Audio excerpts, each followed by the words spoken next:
Philby, the man who betrayed the West. The perfect spy. The ship slipped out of Beirut harbor before dawn, her hull damp from the Mediterranean spray. On the quayside, the city still slept.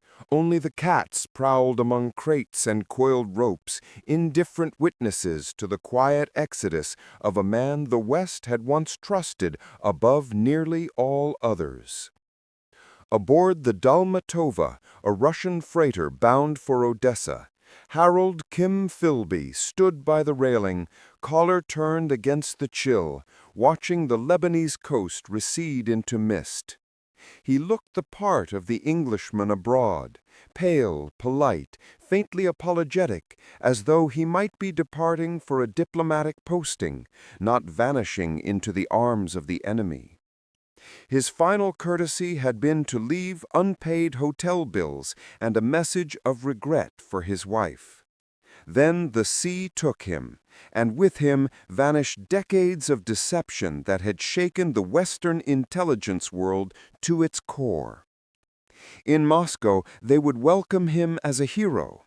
In London, his name would become a synonym for betrayal. But that morning in 1963, Philby was only a man fleeing his own reflection, the consummate spy, at last trapped by the perfection of his own illusion. The panic in Whitehall came later that day. The phones rang in the dingy warren of MI6 offices, voices low, terms coded, and tempers frayed. By dusk, the word had spread through the upper rooms of the Foreign Office. Philby's gone. And with that, 20 years of deceit, arrogance, and institutional blindness began to unravel. Philby had been the embodiment of trust. Educated at Westminster, polished at Cambridge, son of a knight and scholar of Arabia, he was precisely the sort of Englishman the system believed could not betray it. His vowels were impeccable, his manners deft, his irony exquisite.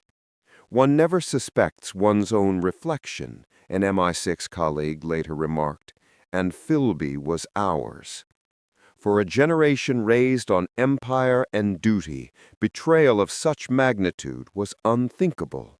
It required, as one shaken officer wrote in a private letter, a collapse not of security, but of imagination.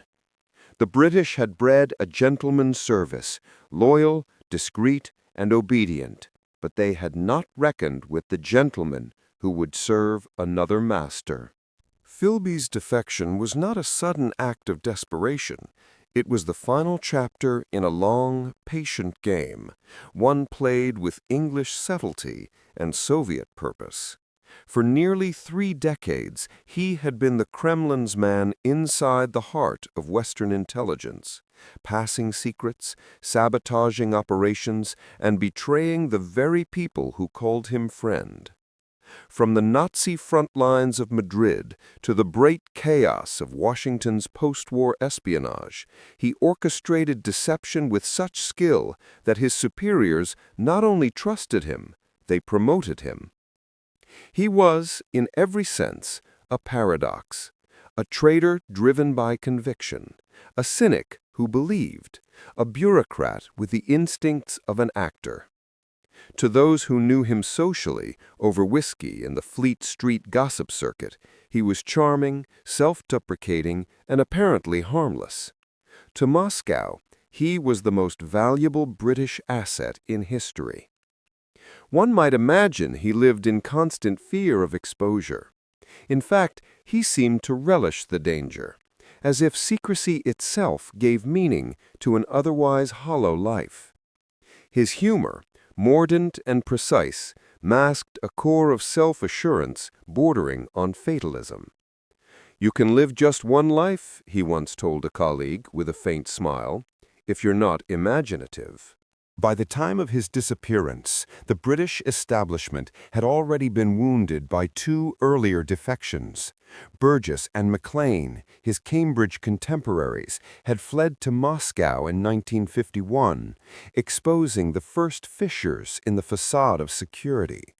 The Americans, furious and incredulous, had demanded answers. London had offered explanations, unfortunate oversights, human error, but the suspicion that there was a third man, the hidden architect behind the betrayals, lingered. That suspicion would haunt them through a decade of denial. Evidence surfaced, excuses followed. Each time, Philby smiled, weathered the storm, and returned to favor.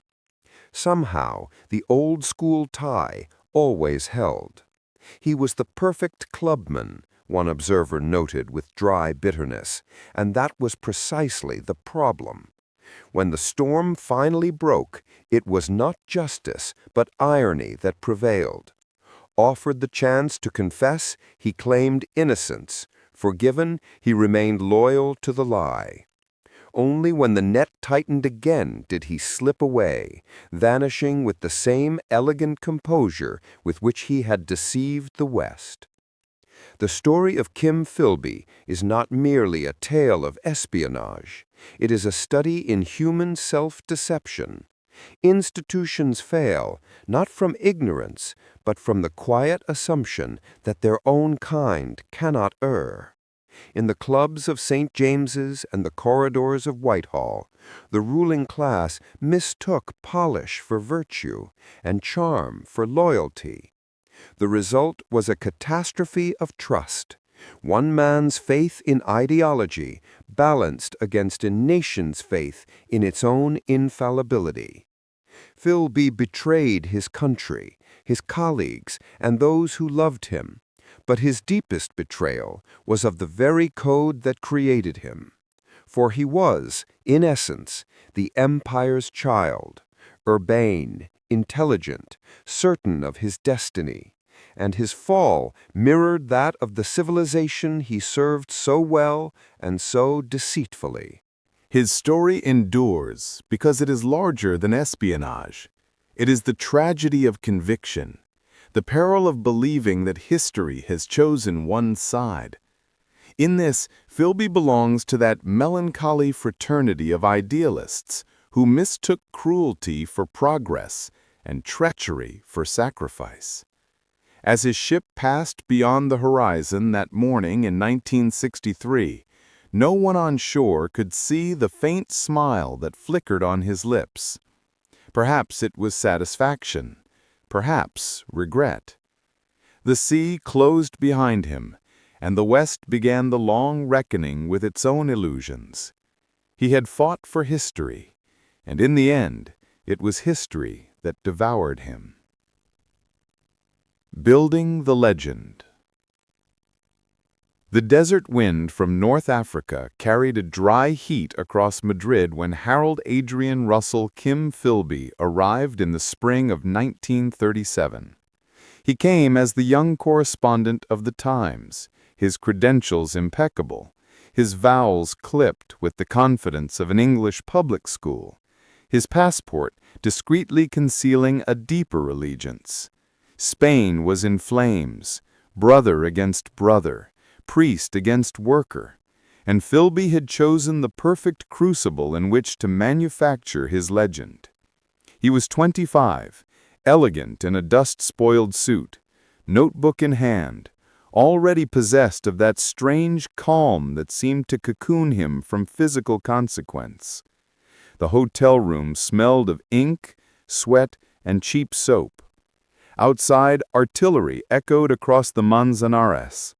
Inside, Philby studied the faces of the men he met, phalangists, foreign press, uneasy diplomats, and learned the technique that would define his life: to mirror belief without quite holding it. To them, he was the courteous English reporter, sympathetic to Franco's cause, pragmatic about the need for order after chaos. To Moscow, he was Agent SIR, observer, recruiter, gatherer of rumor and troop movements, reporting through carefully disguised channels to handlers in Vienna and Paris. The cover was perfect. He wrote what the conservative readers of the Times wished to read, while feeding to his Soviet masters the intimate fears of the Western correspondents who trusted him. The Spanish Civil War provided every spy with a stage. Philby moved easily among German attachés, international brigades volunteers, and cynical journalists, learning to adjust his political posture as deftly as his tie. He noted that allegiance, like attire, could be changed to suit an occasion. In civil wars, he later reflected, truth itself carries a partisan card. A shell explosion outside Terrell nearly killed him one freezing afternoon. He emerged from the debris shaken but intact, his clothes torn, his face flecked with blood. The episode made him a celebrity in Fleet Street. The Times published his dispatch with sober pride. Their man, calm under fire, wounded in the line of truth. The wound was superficial, but the reputation was not. From that moment, Philby belonged to that rare breed of foreign correspondents whose courage and composure earned them entree to embassies and chancelleries. It also gave him what every spy covets, credibility earned in danger. 2 years earlier, in Vienna, he had already acquired another credential, a wife. Litzy Friedman was clever, ardent, Jewish, and Austrian, a young communist with the sharp wit of someone who has lived too closely with politics. The pair met amid the tension of the early 1930s, when pursuit of ideology was still a romantic enterprise. To Philby, she represented not only love, but purpose. Through her, he renewed connections with the Austrian underground and with the Soviet network that would soon direct his life. Their marriage, hasty and half idealistic, provided a practical benefit. Litzy's British residency depended on it, but it also allowed Philby to present himself in London as a young husband bringing home a continental bride. The gesture delighted his liberal acquaintances and silenced curiosity about the travels that seemed to punctuate his early career. London society found Litzy exotic, slightly inconvenient, and soon forgot her. Philby did not. Through her, he retained at least one remaining thread of genuine ideological conviction, a belief that capitalism, left unchallenged, would again lead the world to slaughter. That she herself would later fade into obscurity was the kind of byproduct Philby accepted with the detachment of one who had already married history. War, when it came in 1939, offered him what Spain had not, a structure within which to disappear. He joined the British Security Service in a modest clerical role, then, by degrees, insinuated himself into the newly reorganized SIS, the Secret Intelligence Service, later known by its wartime cipher, MI6. The Times correspondent of Madrid fame now served as the empire's own shield against totalitarianism. Few noticed the irony. Those who did found it delicious and forgot it over port. Within the service, his charm proved an instrument more precise than any codebook. He cultivated an air of useful competence, not the brilliance that alarms superiors, but the steady reliability that reassures them. He disliked publicity, deferred to senior officers, and maintained a self-mocking humor that disarmed suspicion. Philby will go far, one brigadier wrote in a personnel note, because he does not appear to wish to. Behind the desk-drawer neatness of Whitehall during war, he performed his real task. Documents on German dispositions, Allied counterplans, and special operations passed discreetly to Moscow through the circuit of contacts the NKVD had built during the previous decade. Philby was careful. The transmission routes changed constantly, couriers rotated, legends split and resealed. Each packet of papers he sent eastward represented the quiet betrayal of friendship, and each promotion made the next act of betrayal easier. The paradox was exquisite. As London suffered the Blitz, he served both under the Union Jack and under the hammer and sickle, convinced the two loyalties were temporarily aligned. In the rhetoric of the time, all shared the cause of defeating fascism. To Philby, this appeared vindication. The Soviet Union, the workers' homeland, was an ally. Aiding it seemed for once compatible with serving Britain.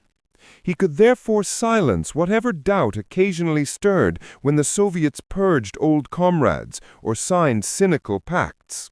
His conscience found refuge in the arithmetic of necessity. History must be helped to its destiny, even if it uses cruel instruments. His reports during those years were admired for their clarity and caution. Whether on Balkan infiltration routes or German order of battle intelligence, Philby's assessments carried the ring of authority. That they often reflected Moscow's preferences merely reinforced his usefulness. When Allied agencies complained of leaks, he joined the investigation with impeccable zeal. "Throw brighter light upon the problem," he suggested in one meeting, "and shadows may shrink." They admired him for the phrase. By 1944, he had risen to head the section responsible for counter-espionage against enemy agents, precisely the division one would ask a Soviet mole to destroy from within. His office in St. Albans overlooked a line of elms and the distant hum of convoys bound for the coast. From there, he directed operations that decided the fate of men whose real allegiance mirrored his own. Some were sacrificed to preserve his cover. Some were spared to maintain symmetry. He considered such choices with professional detachment, the spy's calculus, where loyalty is measured in utility, not affection. In one surviving note mailed to Moscow under the signature Sonny, he reported, "Position here consolidating satisfactorily. Prospects for post-war influence promising." It was a modest way to describe the fact that he now sat near the nerve center of British intelligence during the final push to victory. When Germany collapsed in 1945, Philby emerged unscathed, decorated by those he had deceived. The service thanked him for his diligence. Superiors hinted at further advancement. Moscow sent him a quiet commendation and a request: "Remain where you are." The Cold War, though unnamed, had already begun, and they would need his eyes within the West. The legend was complete. He had become the thing he had impersonated. Among acquaintances, he was the quintessential Englishman of his generation, mild-mannered, quick with dry humor, vaguely bored by politics. Only occasionally, after too much whisky at the Travelers' Club, would a flicker of the old fanatic emerge, and even then it appeared as nostalgia, not confession. Friends remembered him during those years as a very sound chap, a little melancholy, but safe. The adjective was chosen with care. Safety was the currency of British society after 6 years of war, and Philby, the quiet professional, seemed a guarantor of continuity. None guessed that his safety was built upon the constant peril of exposure. He returned from the ruins of Europe with medals, contacts, and a clear conscience. Others spoke of victory. He thought of survival. The legend he had built through Spain, marriage, and war now stood like a fortress, strong, admired, and utterly hollow within. History, he might have said, had rewarded him handsomely for the privilege of betraying it. Cold War ascendancy. London in 1945 smelled of coal smoke, damp brick, and victory. The war had ended. The air was heavy with exhaustion and pride. Out of the ashes of blitzed offices and the fetid cellars of wartime espionage grew a new struggle, unseen, ideological, endless. For men like Kim Philby, there was no intermission between wars, only a shift in theater. The enemy had changed its uniform. The war itself remained the same. Philby returned to a capital affluent in rhetoric and bankrupt in reality. The empire was fraying, the pound trembling, yet the empire's opinion of itself endured, a belief that its moral authority would outlast its debts. Within that fragile edifice of prestige, British intelligence sought to redefine its mission. The Gestapo was gone. The foe was now Moscow center. counter-espionage divisions, still littered with cigarette smoke and World War II filing cabinets, turned their attention from Berlin to the Kremlin. It was during this uncertain dawn that Philby rose to his zenith. His war service, his calm, the discreet loyalty he seemed to embody, all conspired to lift him far beyond his peers. In 1946, he was appointed head of Section 9, the department responsible for anti-Soviet counterintelligence. The irony was almost too perfect for fiction. Inside MI6, they laughed at the paradox of having a gentleman communist hater in charge. Only Philby did not laugh. He merely smiled, thinly, as a man might who has discovered that destiny has a sense of humor. He had arrived at that rarefied altitude where power is exercised in conversation rather than command. From an unmarked room in Broadway buildings, he oversaw Britain's entire campaign against Soviet infiltration, a campaign he fed, redirected, and betrayed with the composure of a surgeon operating upon his own heart. Reports identifying potential Russian agents were discreetly delayed, evidence mislaid, investigations steered into futility. Those who raised suspicions found themselves promoted sideways, were soothed into retirement. His influence reached the Americans, who were then still constructing their own labyrinth, the newborn CIA. The post-war world required Anglo-American cooperation, and Philby, urbane and reassuring, became its architect. He cultivated a tone the Americans adored, practical, affable, faintly self-deprecating. He was, they decided, our best man in London. That phrase would echo later in grim amusement through both sides of the Atlantic. Personal charm remained his most reliable weapon. Colleagues stationed in Washington recalled the small civilities, his punctilious courtesy, his affection for Scotch, his easy laughter at the absurdities of protocol. Behind the clubbable warmth, the machinery of betrayal ran smoothly. Files marked top secret passed beneath his fingertips like playing cards. Suggestions whispered over gin in Georgetown found their way, via neutral embassies and coded cables, to the Lubyanka. During these years, he perfected the art of compartmentalization. He lived as three men: the British official, the convivial ally, and the Soviet patriot. If there were moments when the masks threatened to merge, he managed them with professional serenity. In intelligence, he once remarked coolly, conviction is operational baggage, to be carried when convenient, discarded when heavy. Such detachment impressed his superiors, who confused poise with probity. He seemed immune to zeal, skeptical of hysteria, and in an age of ideological frenzy, such moderation appeared a virtue.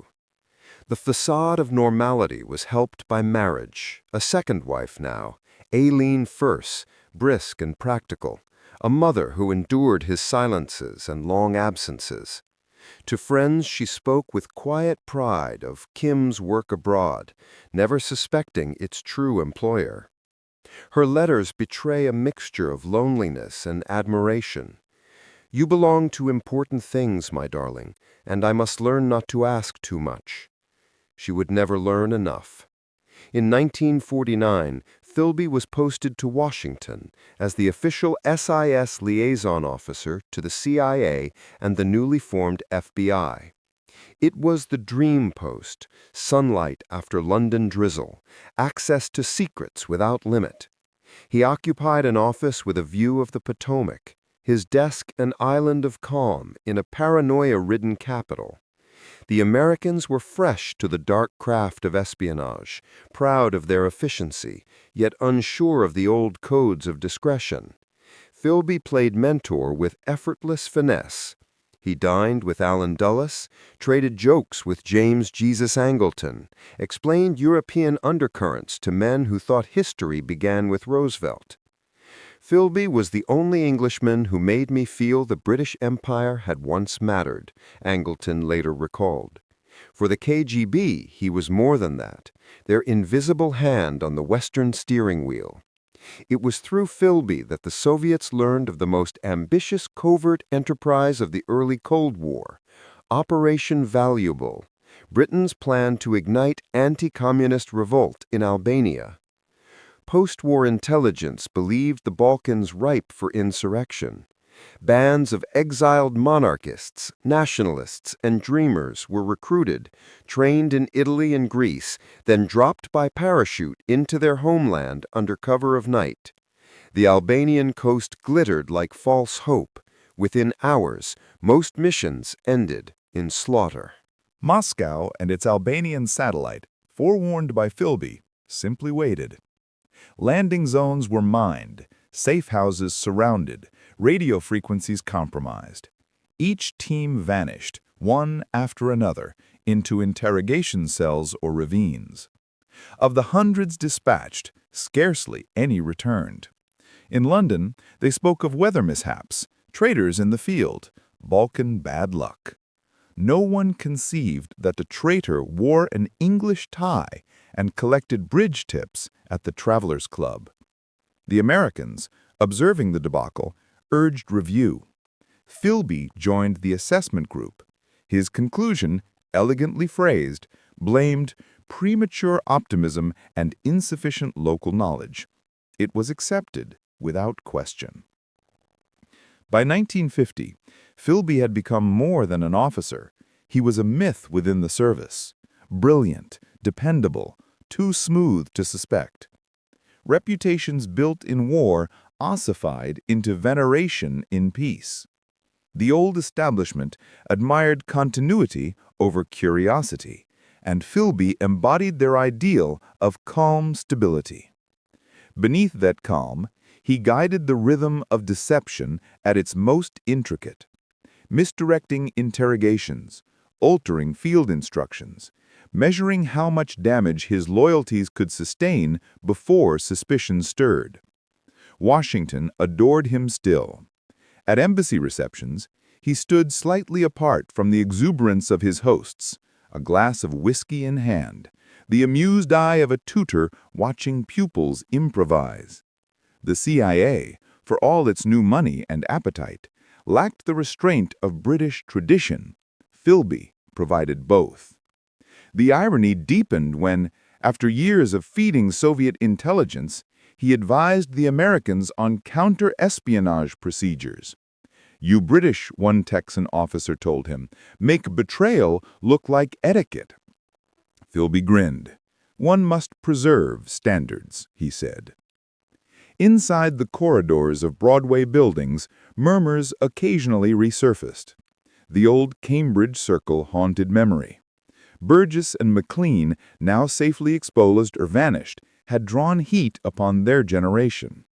Some wondered about Philby's friendship with Burgess, his curious sympathy, his tendency to deflect criticism of the man. Yet tangible evidence was absent, and the service had a gift for forgetting what it could not explain. To accuse without proof risked dishonor. To doubt a gentleman's loyalty was bad form. So he continued, praised, promoted, unassailable. "Kim has charm to burn," one colleague wrote, "and the ash never shows." But the strain of dual identity began at times to flicker through the cracks. Friends noticed heavier drinking, the edge of restlessness, silences that stretched beyond politeness. Only later did they recognize these as signs of a man cornered by his own success. Each victory tightened the snare. Each pass of secret papers deepened the certainty that discovery would mean ruin, not only of life, but of belief itself. As 1951 opened, the world seemed poised on the brink of permanent tension. The Korean peninsula burned, Berlin simmered, Washington rattled with congressional crusades. For Philby, the Cold War was proving everything he had predicted. The West paralyzed by fear, the East galvanized by ideology. Yet personal conviction had long withered into habit. What had begun as faith in history's tide had become devotion to survival. When that spring Guy Burgess and Donald Maclean fled to Moscow under Soviet escort, it was as though ghosts from Cambridge had risen to destroy him. Panic burst through Whitehall. Headlines screamed. Washington demanded explanations. There had always been rumors of a third man. Now suspicion curved inevitably back toward the elegant liaison with the English accent and the perfect manners. Philby watched events unfold with practiced calm, but beneath it lay the first tremor of mortality. Files were fetched, timelines compared. His name recurred with uncomfortable frequency. Mentor, friend, confidant of both fugitives. In Washington, Angleton defended him fiercely. In London, some were less sure. The Americans pressed. The Foreign Office hesitated. It was not yet an accusation, but it was enough to end the long summer of his ascendancy. That year would mark the end of his golden age, an empire within an empire, collapsing not with noise, but with embarrassment. For the moment, though, he remained in office, free, smooth, apparently vindicated. The tide had turned, and he did not yet know it. In the amber light of a Washington evening, Philby often sat on his balcony overlooking the slow river, bourbon in hand, as the fireflies flared like coded signals across the trees. The city hummed with confidence, the world hummed with suspicion, and he alone bridged both. It was the height of his power and the edge of his ruin. History rewards deception only until it grows tired of being deceived. Cracks in the façade. The post-war calm of Whitehall shattered on a May morning in 1951.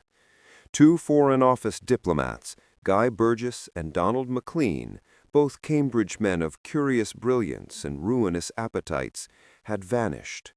Their cars sat empty, their flats left in disarray. By the time the Home Office made its first official statement, the pair were already aboard a Russian ship bound for the Baltic. For years they had been the subject of uneasy whispers. Now those whispers exploded into accusation. Treachery, defection, Soviet complicity, the words hung like smoke. To Kim Philby, newly returned from Washington, it was a moment of both dread and recognition. He knew the story's ending before it was told. He had been its unseen author.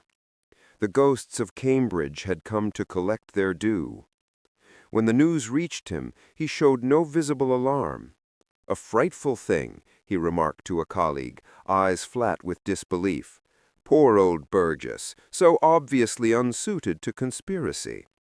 The line was delivered with such weary amusement that suspicion hesitated. Yet the defection struck with surgical precision at Philby's life. He had been mentor and drinking companion to Burgess in Washington, the man who had smoothed his travel, explained his eccentricities, and defended him from rebuke. Coincidence, perhaps, but the coincidence was too perfect. In the days that followed, the walls of courtesy began to close around him. Directors of MI6 held meetings in rooms heavy with cigarette haze and disbelief. If Burgess ran, one declared, he must have been warned. The question that followed, quiet and terrible, was who had warned him. Philby's name surfaced not in accusation, but in unease. "He's one of ours," said another officer, "and that makes it worse." The Americans, less sentimental, pressed for investigation. J. Edgar Hoover thundered through cables and memoranda, demanding to know how the British could lose not one, but two senior intelligence men to Moscow. In Langley, Allen Dulles expressed his distress in more polished tones. "We are deeply troubled," he wrote, "by the pattern of British embarrassment." Translation: find your traitor. In Broadway buildings, the embarrassment solidified into secrecy. The British answer to scandal had always been silence. Philby was called home to London, interviewed, and, after due deliberation, placed under unofficial scrutiny. To him, it felt like frost, imperceptible at first, then pervasive. The interrogation rooms were unimpressive. Drab panels, the smell of tea gone cold, the nervous politeness men questioning a friend. The chief interrogator, courteous, apologetic, spoke of regrettable necessity. Philby responded as the model of restrained outrage, defending himself with apparent candor and exhaustion. He had indeed known Burgess, damned nuisance that he was, but beyond that, nothing. His delivery carried the ring of weary patience, as though tired of others' incompetence. When asked about the final meeting with Burgess before the disappearance, he paused, exhaled smoke, and said, "He was drunk. He was nearly always drunk. Had I guessed his intentions, I would have reported them, naturally." The interrogators, products of the same schools and prejudices, found the explanation plausible. They wanted to believe the gentleman before them was incapable of perfidy. A traitor could be a foreigner, perhaps an Irishman. Conceivably, even a civil service radical, but not someone who ordered the same claret at lunch and quoted Kipling with such melancholy grace. After weeks of questioning, a cautious report concluded there was insufficient evidence to sustain formal proceedings. The elaborate term meant acquittal without absolution. Philby emerged exonerated, but altered. The mask of confidence remained, yet the eyes showed calculation rather than calm. He had survived scandal by appealing to the very culture that had produced him, class solidarity disguised as professional discretion. "The service cannot eat its own," an old director had once said. Philby, who had perfected the habit of being indispensable, was living proof. Still, the charm had lost its sheen. Invitations dwindled, friends hesitated. Across the Atlantic, the CIA's warmth cooled to protocol. James Angleton, loyal almost to madness, defended him in memoranda that now sounded less like logic than prayer. By 1952, Philby was quietly eased from his position in counterintelligence. The pretext was routine restructuring. The reality was distrust. He did not rage or plead. Instead, he thanked his superiors gracefully and disappeared into what he called private employment. In truth, the exile was strategic. He had weathered exposure once. He meant to restore his legend by distance and patience. For the first time, he stood outside the machinery he had manipulated and felt its indifference. Beirut offered the perfect disguise. The Middle East Bureau of The Observer and The Economist required a correspondent, someone literate, discreet, and unbothered by the city's intrigues. Philby stepped into the role with effortless plausibility. The Mediterranean sun and faintly rakish journalistic life suited him. He rented a flat overlooking the Corniche, filled with books, whiskey, and the dull hum of ceiling fans. The Lebanese capital in the early 1950s was an agreeable confusion. Diplomats, oilmen, spies, and refugees sharing a city that pretended not to notice. It attracted men like Philby, cosmopolitan ghosts, half hidden beneath their own fictions.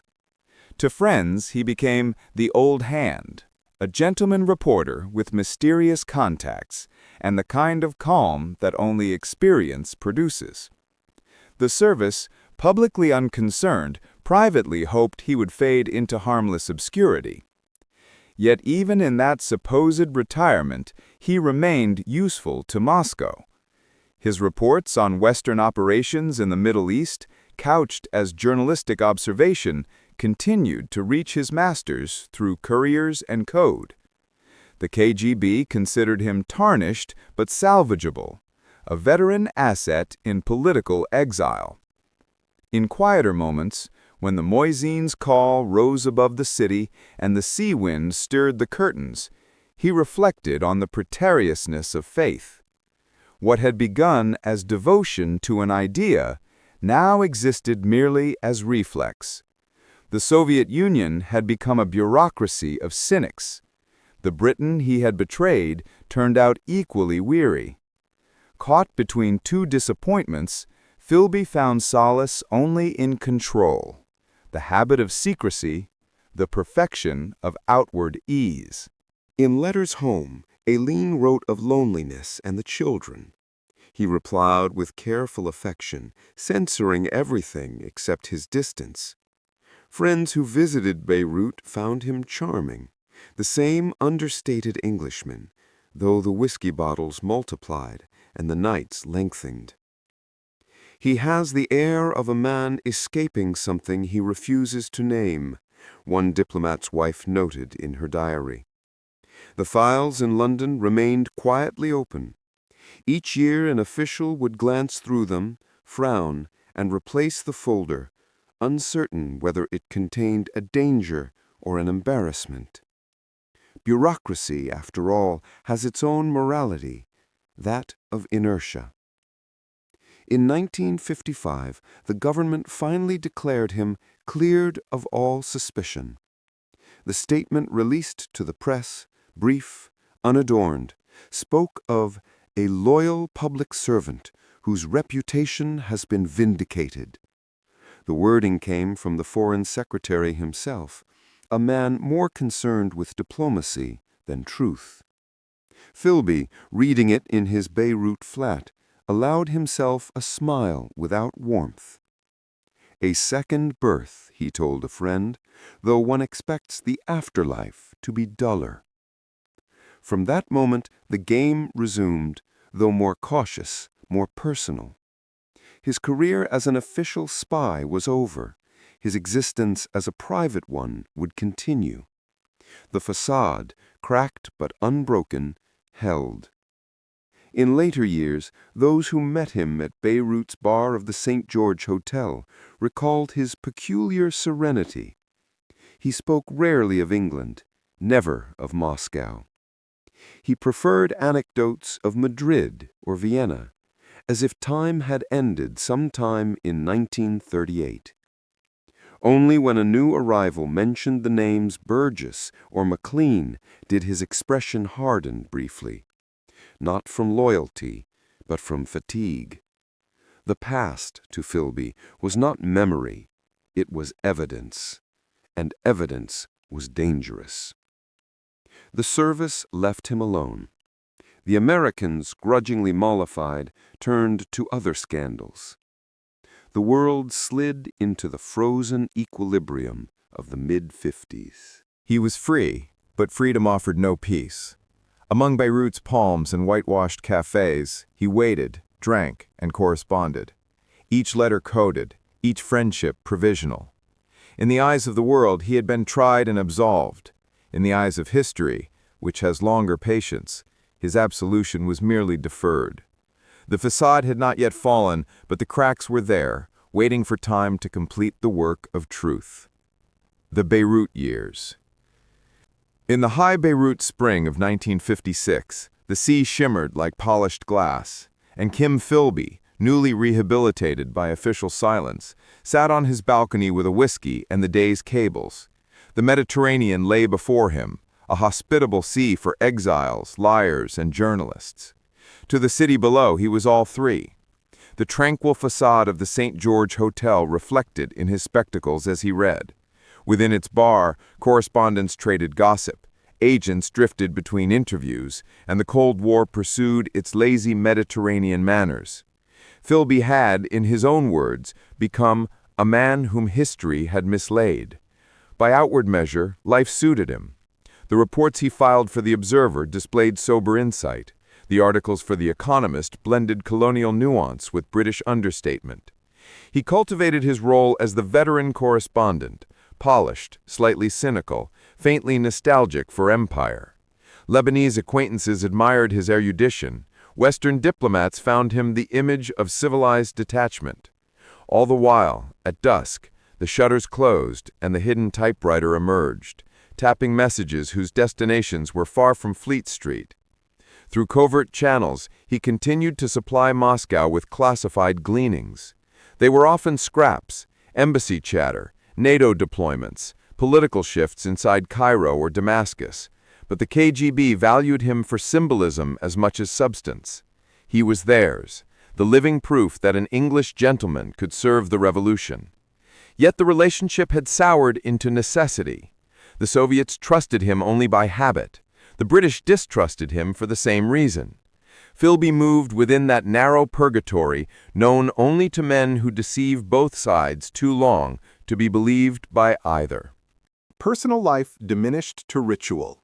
Mornings began with strong coffee. Afternoons with letters home seldom sent. Eileen, frail and alcoholic, retreated into illness in England.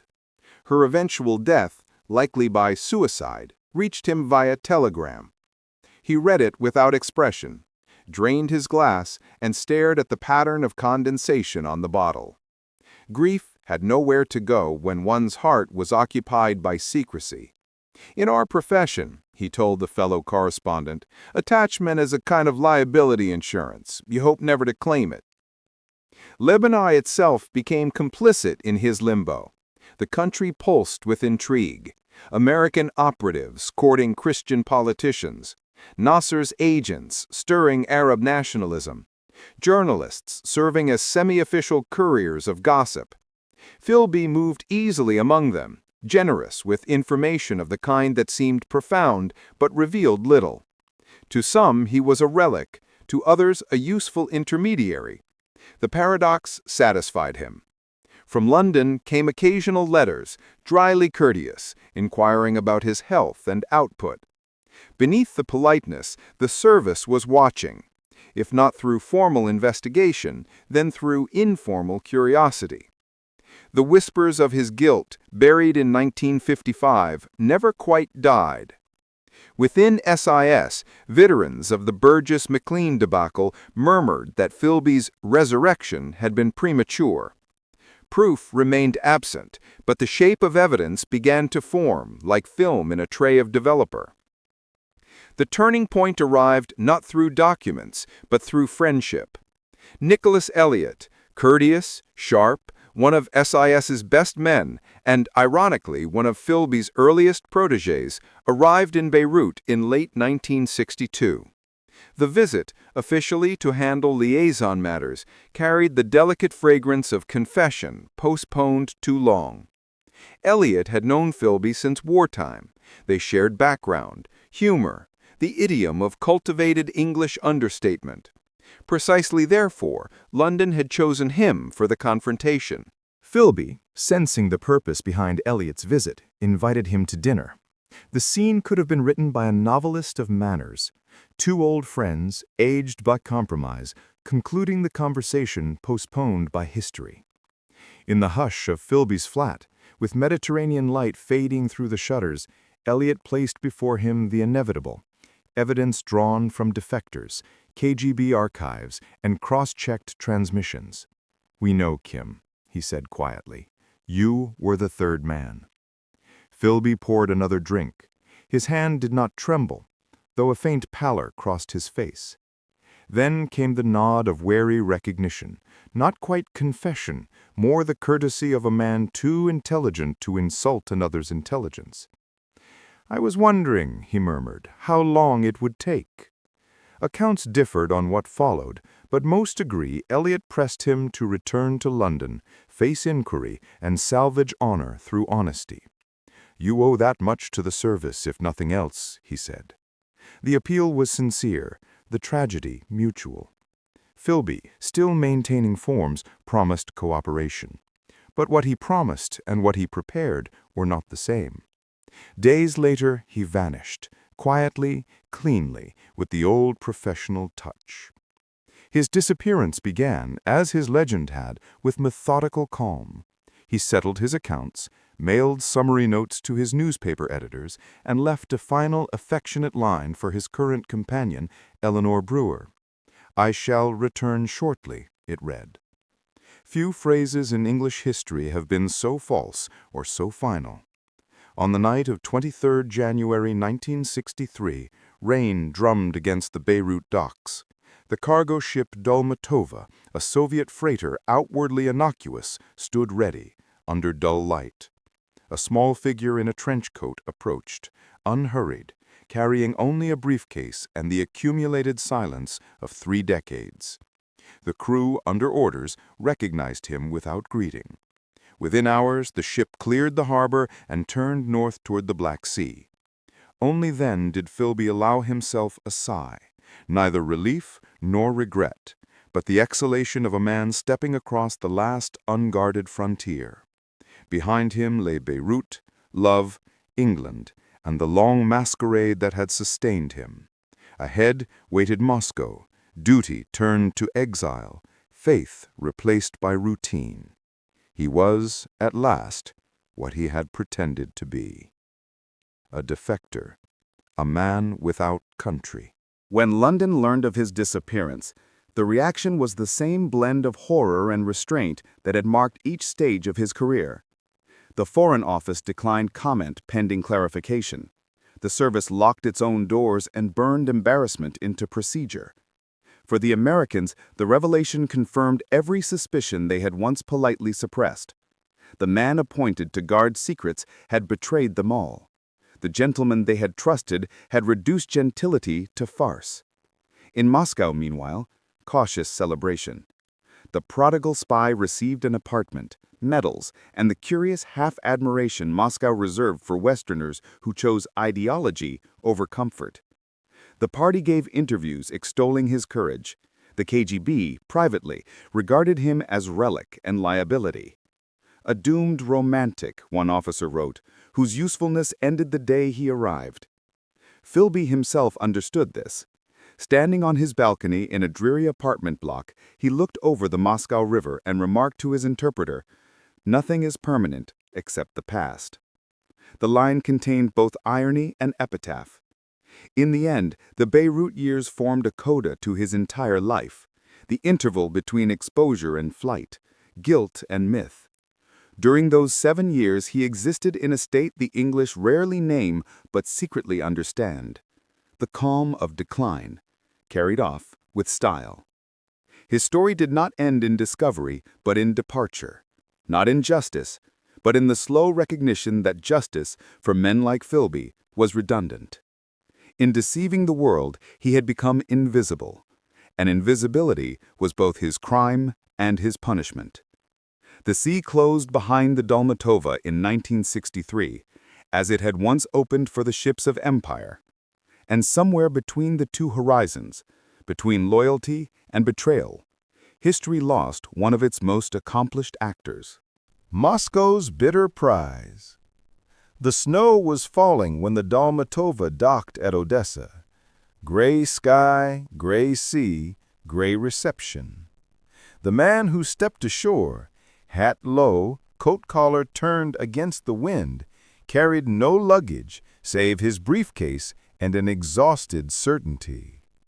Harold Adrian Russell Philby, once gentleman of the British Empire and architect of its most fatal deceit, arrived in the country for which he had worked half his life and discovered at once that he was neither trusted nor needed. A KGB car awaited him. The driver saluted perfunctorily. Conversation was brief and formal. From Odessa to Moscow, the journey passed through a winter landscape of silence.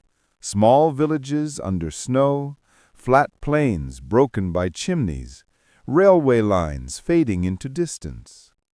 He had dreamed of this arrival as vindication, the apotheosis of loyalty to an ideal. Instead, it felt like burial. Moscow greeted him with protocol.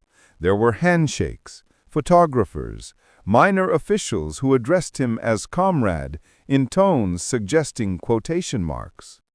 He was installed in a modest apartment near Prospect Vernadsko, assigned a minder, and debriefed for weeks by KGB officers who treated him with scholarly suspicion. The West's perfect renegade had become the East's imperfect trophy. They had questions, operations, contacts, methods. He answered as best he remembered, but time and whiskey had eroded detail. Occasionally they caught him contradicting earlier reports. The interrogators exchanged glances. Perhaps the legend had been larger than the man. Still, Moscow could not discard him. His value was symbolic, a living rebuke to MI6, a proof that class and culture were no defense against ideological truth. The Soviet leadership, ever fond of theater, staged his appearance as triumph. Pravda produced cautious profiles. Philby, the Englishman who chose peace. Students were obliged to read them. Most forgot the name by lunch. Soon, the isolation settled in. Moscow, for all its ceremony, offered no companionship. Philby spoke Russian haltingly. His humor required the context of English understatement. His old friends were dead, disgraced, or drinking themselves towards either. To his hosts, he was an exhibit, wheeled out for visiting foreign communists, then returned to storage. He missed London's rain, the smell of tobacco and Whitehall corridors, even the disdainful humor of the clubs that would later curse his name. He drank more.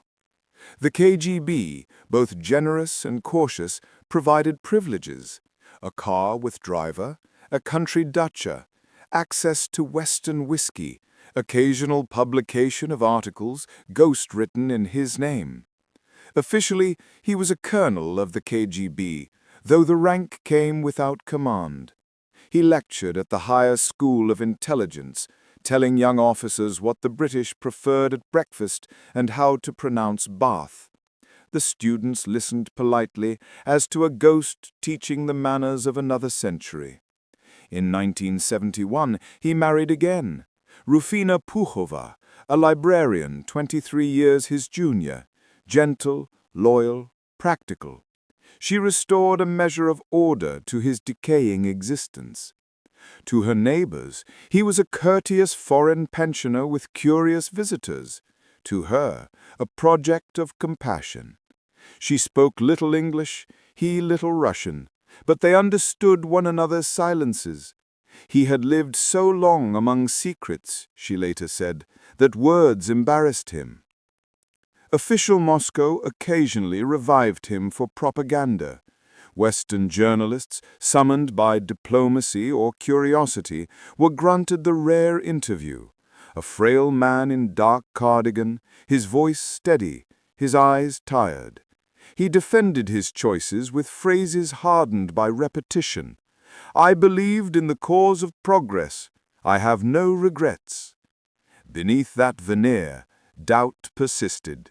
The doubt of a man unpersuaded by his own slogans. When asked what he missed most about England, he replied, "The newspapers.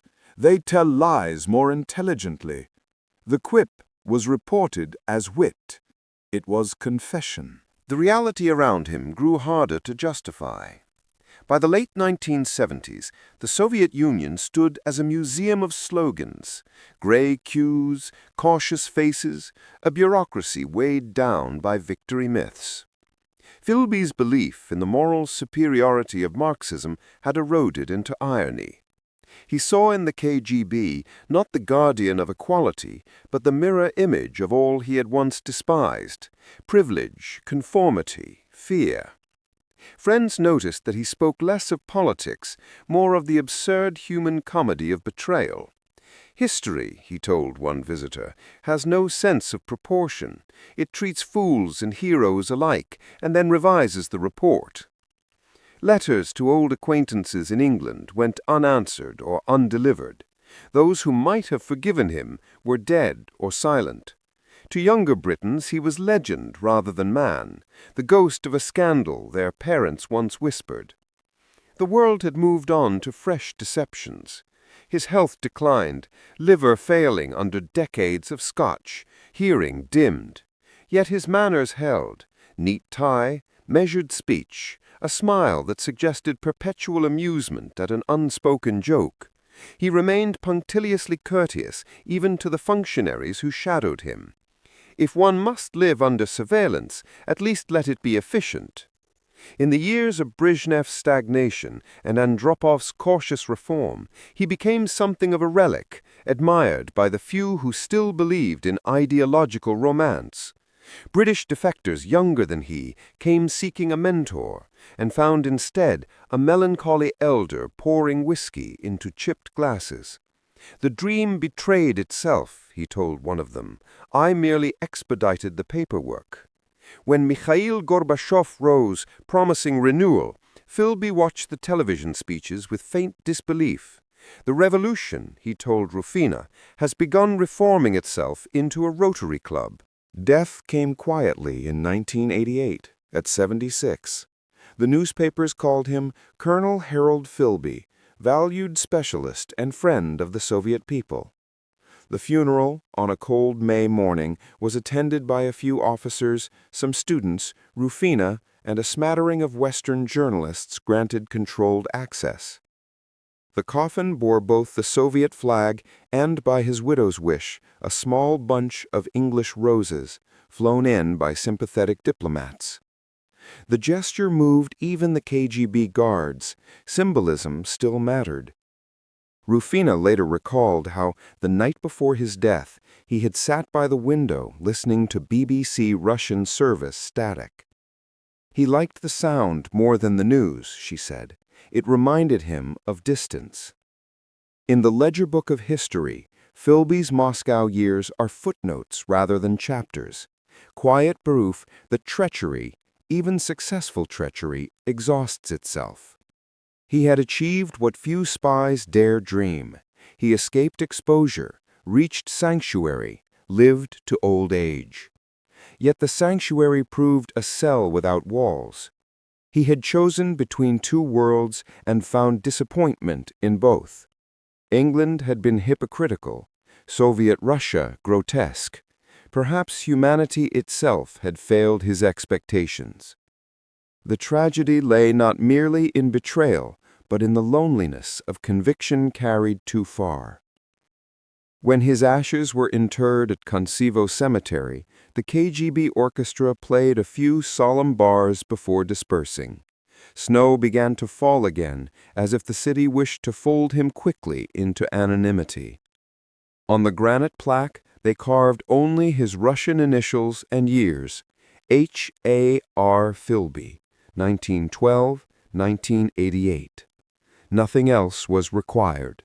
The silence said enough.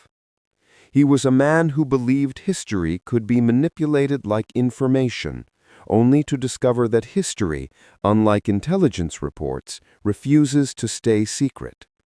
The West despised him, the East distrusted him, but both, in their way, created him. In the end, the perfect spy became the prisoner of his own perfection, and Moscow, that bitter prize, his final alias. The damage assessment. When the dust of betrayal settles, bureaucrats begin numbering the dead. The process is slow, procedural, and anticlimactic. Pencil strokes across names once written in invisible ink. In Whitehall, Washington, and a dozen anonymous stations around the globe, clerks in gray suits compiled classified obituaries. Each was the consequence of Kim Philby's easy charm and England's easier faith. No single ledger could contain the damage. It sprawled across decades. Entire operations had to be rewritten, contacts replaced, networks laboriously rebuilt. Men and women vanished in prisons from Budapest to Warsaw. Files labeled confidential source were quietly closed. The sources themselves, less quietly, were buried. In the polite phrase of the intelligence trade, they were compromised. In the blunt dictionary of their families, they were dead.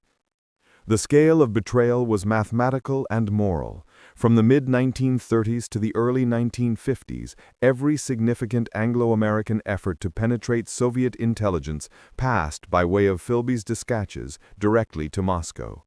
During the war, his reports spared numerous Soviet agents from exposure. After it, they doomed those who dared oppose them. In 1949, when Britain and the U.S. attempted to infiltrate anti-communist groups into Eastern Europe, Philby's quiet warning ensured every landing zone was waiting with open arms and loaded rifles. Each parachute canopy became a target. The death toll of Operation Valuable in Albania remains uncertain, but those who ordered the mission later admitted the brutality of the arithmetic. None returned. Agents in Czechoslovakia and Poland met similar fates, betrayed before their code names were dry on paper. Some were captured after only hours in the field. Others disappeared without trace, leaving behind radio signals that ceased mid-sentence. For the Soviets, forewarning gave the illusion of omniscience. For the West, the opposite, the creeping sense that their adversaries anticipated every move. For the CIA, still young and confident, Philby's advantage proved corrosive. Intelligence partnerships rely upon illusion, the illusion that allies share risk equally. After the Cambridge disclosures, that illusion collapsed. American officers, veterans of wartime comradeship, began to doubt British discretion. Papers moved first through Washington rather than London. Operations were compartmentalized with new zeal. Liaison posts became exercises in polite suspicion. Allen Dulles, then Director of Central Intelligence, phrased it with transatlantic tact. The British have suffered a lapse in internal hygiene. The phrase amused no one, least of all the British. To MI6, accustomed to being senior partner in subtlety, dependence upon American goodwill felt like humiliation.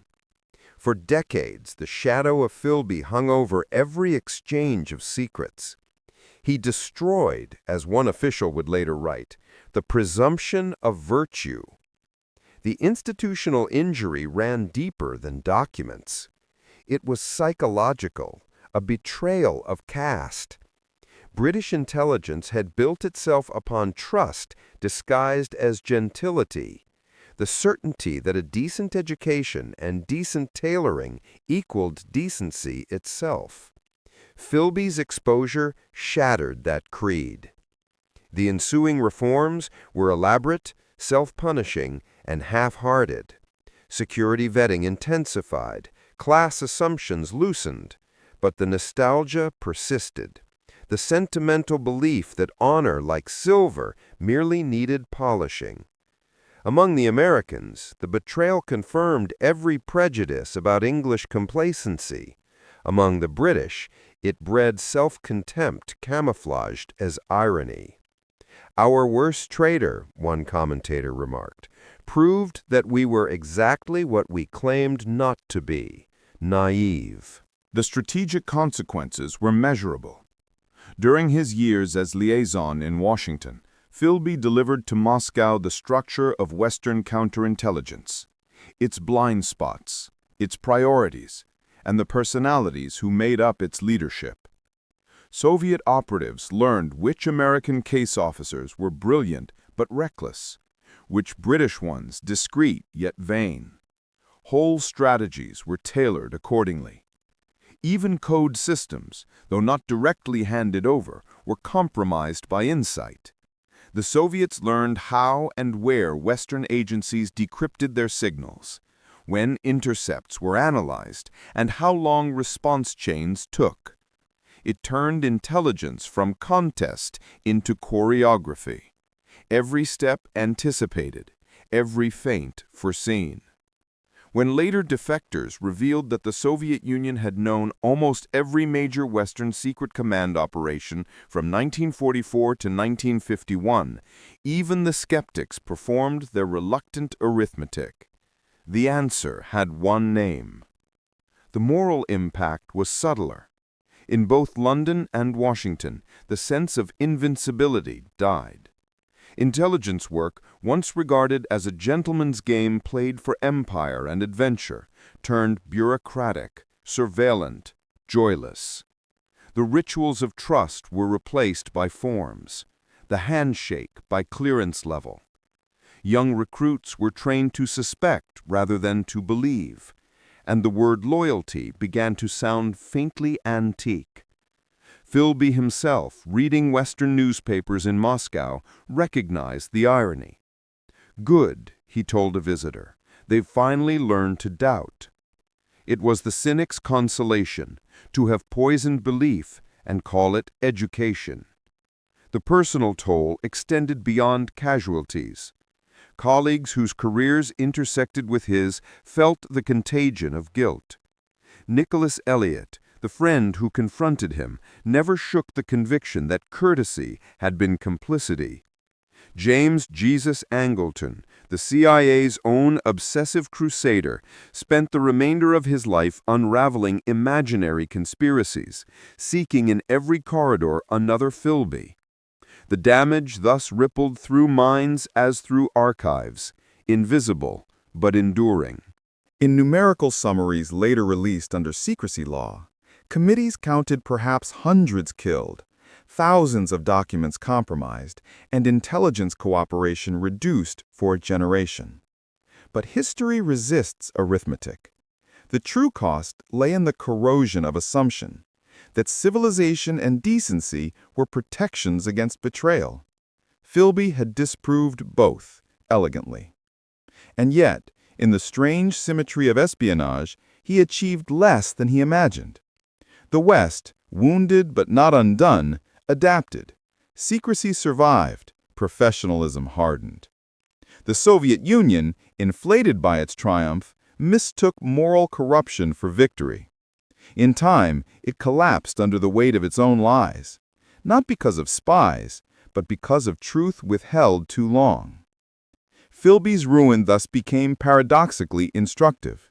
He forced his enemies to become rational. The British, a CIA analyst observed in the 1970s, now do what Philby taught them. They verify. His betrayal, meant to aid ideology, instead refined democracy's defenses. When historians later debated his legacy, opinions diverged. Some called him the most effective mole in history, others a deluded pawn. The facts permitted both verdicts. For Moscow, he provided decades of reassurance. For the West, he offered an everlasting case study in weakness disguised as virtue. His name became caution rather than curse. Time, which erodes outrage, left irony. In the long corridor of intelligence history, Philby's portrait hangs neither as villain nor hero, but as moral warning, proof that institutions fail not from ignorance, but from manners. He cost the West its innocence, which is a loss incalculable, and perhaps, in the end, its most necessary education. Legacy of betrayal. When Kim Philby died in 1988, British intelligence did not toast him, but neither did it quite forget him. His name lingered like smoke in the rooms where policy is debated too politely for passion. Even those who despised him admitted a reluctant fascination. For nearly 3 decades he had been the embodiment of contradiction, the English traitor who succeeded precisely because he looked incapable of it. Why did he succeed for so long? The answer rests less in Philby's cunning than in the ecosystem that nourished him. His genius lay not in deception alone, but in instinctive understanding of a culture built upon self-confidence. The British establishment of the mid-20th century resembled a club more than an institution, bound by accent, eased by irony, protected by discretion. Its greatest moral strength, trust, became its operational weakness. To suspect a colleague was bad manners, to check a friend's loyalties vulgar. In that rarefied world, honor served as both credential and camouflage. We confused character with class, a retired officer later admitted, and in Philby's case, paid the bill. Philby understood this from the inside. He knew that guilt, if wrapped in good humor, reads as eccentricity, that sincerity, expressed in the right vowels, becomes indistinguishable from virtue. The system failed precisely because it recognized itself in him. He behaved as a gentleman, and the service assumed only gentlemen applied.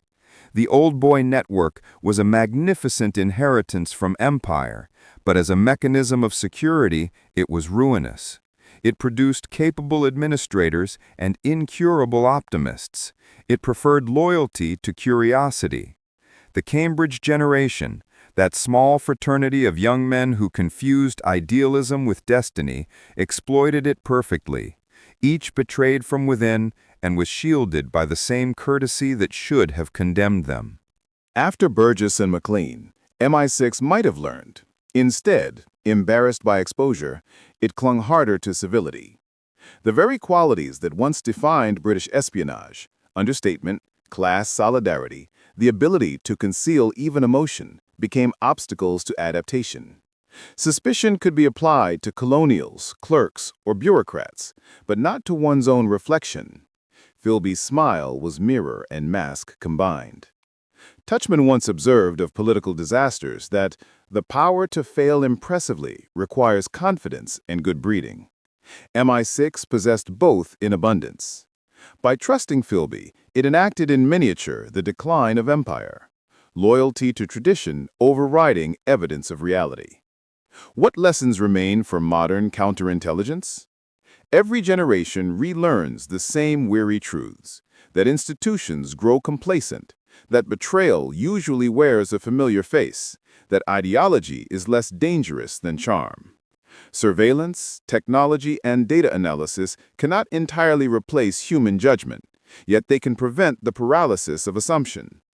Philby's endurance demonstrates that the greatest vulnerability of intelligence work lies not in codes, but in culture. He did not outwit machinery, he exploited manners. He succeeded because those around him hesitated to be impolite. Today's agencies, sleek and digital, like to imagine themselves immune, but bureaucracy breeds its own blind spots. Hierarchy, routine, the quiet comfort of consensus. The spy's first ally is always habit. In MI6 of the 1940s, a raised eyebrow could quash a question. In 21st century offices, consensus performs the same function. The real defense against espionage is not suspicion, but doubt. The disciplined doubt that tests loyalty without assuming its absence. The human cost of ideological betrayal cannot be calculated in tables or casualty lists. It shows in the erosion of faith between allies, in the families of those who never returned from the operations he compromised, and in the quiet corrosion of his own life. Philby lived to old age, but he lived it in exile, surrounded by people who saw through him too late to care. He had traded fellowship for the company of ghosts. His choices destroyed many, though rarely by design. He did not kill, he informed, which is morally tidier and equally final. From a desk in London or a bar in Washington, he signed decisions that ended lives in forests or cellars he would never see. Like many ideologues, he measured virtue by intention rather than effect. In this, he was the perfect bureaucratic revolutionary, the man who murders on paper. His victims were not enemies in combat, but colleagues in belief. They had trusted him with information, confidences, affection. That intimacy made his treachery more corrosive than espionage conducted by strangers. Betrayal feels universal only when it originates from within the circle of trust. To those who died through his disclosures, he owed neither apology nor explanation, and he provided neither. Perhaps remorse would have been out of character. Perhaps it was impossible.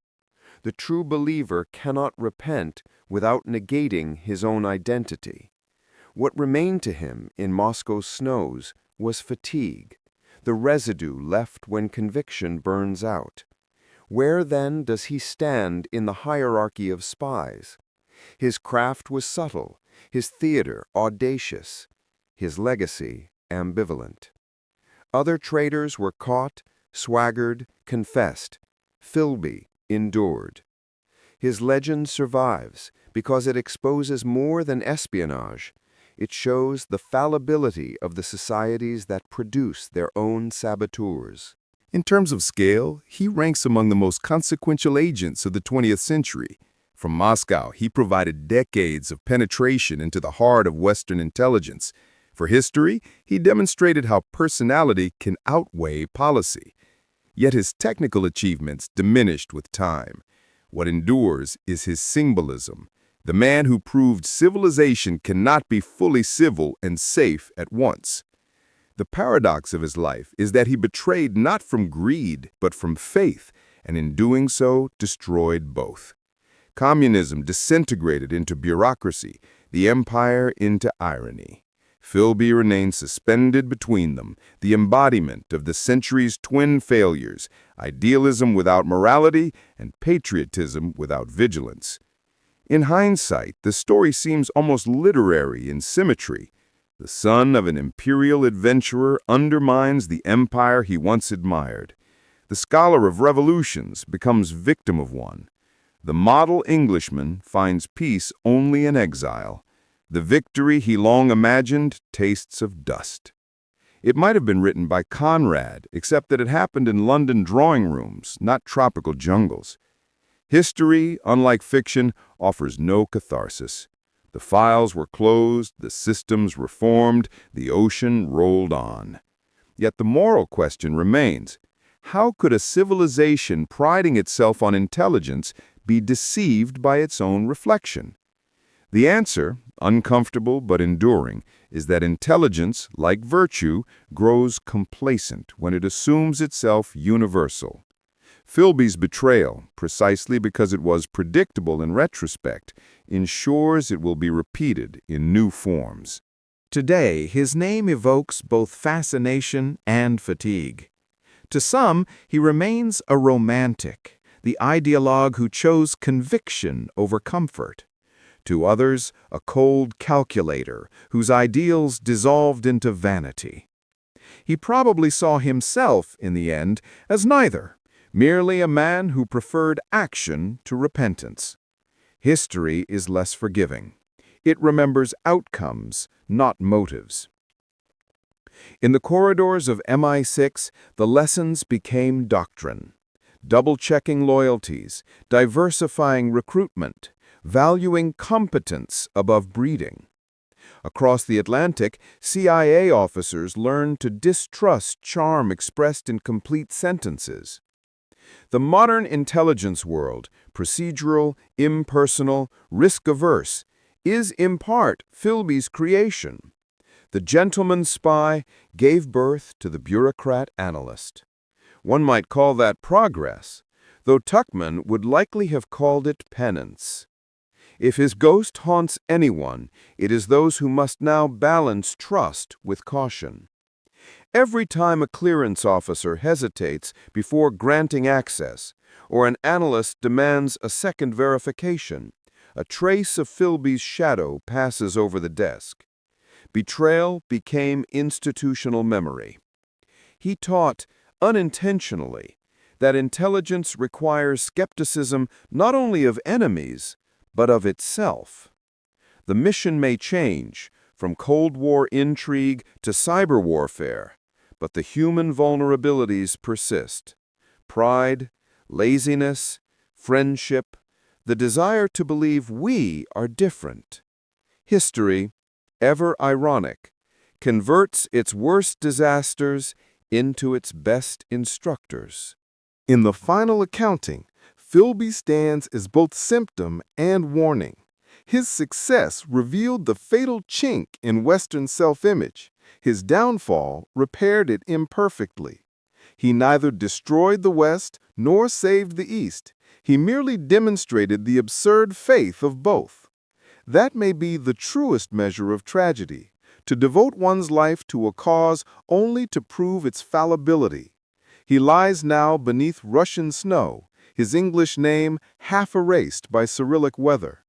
Birdsong crosses the cemetery in spring. The city moves on. London, for its part, keeps his file sealed in archives labeled historical interest. And still, whenever politicians speak of loyalty or nations boast of intelligent superiority. His shadow lengthens faintly behind the words. For the perfect spy, the final legacy was paradox, that only betrayal taught the value of trust, and only trust allowed betrayal to exist.